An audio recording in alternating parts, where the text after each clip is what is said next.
Hey guys, what's up? Today I want to show you the 3 different ways I find hashtags for Instagram. It's time to quit randomly picking them and go with a more methodical approach. So stick with me. I'll share which ones are easiest, which ones are most thorough, and which ones I prefer. So we'll hop into it, and for this whole exercise, we're going to be thinking about this post I have that's a bunch of lion cubs that I saw along the riverbed. I was comparing a iPhone camera to my Sony a7 IV. And this is important because we want to think about who we want to advertise this to. We can go numerous routes, maybe just people who like lions, or people who are really just passionate about gear and camera comparisons. And then there's also people who are very specific to South Africa and the Kruger National Park, and they want to see what lion cubs are growing up there and what's happening. So keep all this in mind, and it comes into play when we pick our hashtags. So method one is a very quick approach, but what you do is you find a similar post on Instagram, maybe a similar account, and all you have to do is scroll down to their hashtags, give it a screenshot, and then you can go into your camera roll and scan the text. Then you can just copy it and paste it into your post. But I don't actually recommend this because you don't know how that account found their hashtags. If you're copying directly from me and you go, oh, Timmy does his research. He's making a whole video about hashtag research. Well, we have a different audience, and you don't know who I'm trying to target. And if my reach is much greater than yours, and I used a lot of big hashtags, then your post may not make it out and be seen by others.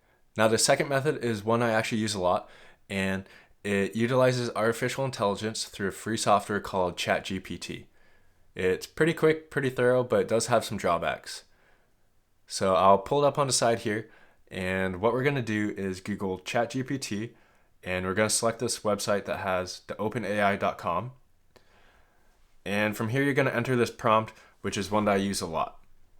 And basically what a prompt is doing is guiding the AI on what your post is about, who your audience is, and the kind of results you want.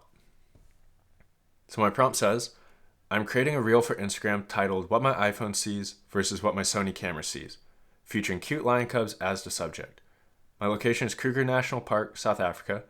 Please provide 30 niche hashtags and only return the results separated by a space. So now the chat is going to return a very specific list of relevant hashtags according to the prompt, and this is already better than the first method of just blindly screenshotting other accounts. The drawback to ChatGPT is I often see it picking really small or really large hashtags with no real diversity no matter how I create the prompt. You're gonna see on this analytics, a lot of these hashtags are really large, and some of them are even -1 posts. I don't really know what that means, but it definitely won't help you. So I wouldn't advise just using ChatGPT all the time, but it is a quick method. Okay, now before I get to the third and my personal favorite method, if you could hit that like button, subscribe below, it would mean the world to me, and your support really encourages and helps me create these videos. So get on it, hit those buttons. Okay, finally, the third and best method of finding hashtags is through an analytics tool. I personally like a company called Flick Social, so I'll link them down below. But what this allows us to do is really get hands-on, see the distributions of hashtags along with look into the data and see if they're helping us grow or not. So I'll hop into Flick, and I'm going to type into the search bar lion cubs, and we're going to get results of low, medium, and high popularity hashtags. We want to have a good spread of each category, so I'm just going to pick 3 of the low ones, 3 mediums, and 3 highs. Since my post can appeal to all kinds of people from safari lovers to photographers, I'm just gonna diversify and go back in and search for African safari. Now I'm gonna repeat this process and pick 3 of each category, and finally I'm just gonna type in South Africa to the search bar until I have 30 hashtags selected.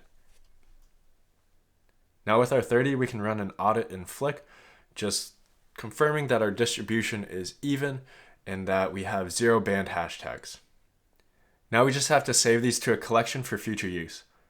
As you can see in my profile, I have hashtags of various scenarios such as lions, 360 cameras, And whenever I have a post related to these, I just go to my collection and copy the hashtags. And this is different than method one where you screenshot from someone else, because I made these collections. I know I just did all this research, so they're good to go. One additional way that Flick ensures that you have the best hashtags is it analyzes their performance. So I'll go into Flick Smart Tool, and here Flick is analyzing our posts and seeing which hashtags actually contributed to the reach and pushing out our content. On the desktop, Flick goes one step further and actually tells you which are your worst performing hashtags and suggests that you should not use them. So if you only have looked at Flick on an app, maybe check out the desktop because there are a lot more features. So now you know my 3 methods of finding hashtags, and I hope this gave you a more methodical route and took away some of the ambiguity behind hashtags, and I appreciate you watching. Take care.